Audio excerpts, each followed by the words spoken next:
Raghunandan Raghunandan Raghubar seven Raghupati Shayan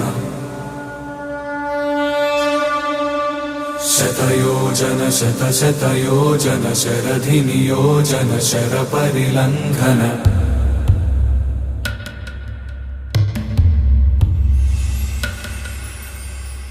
Raghunandan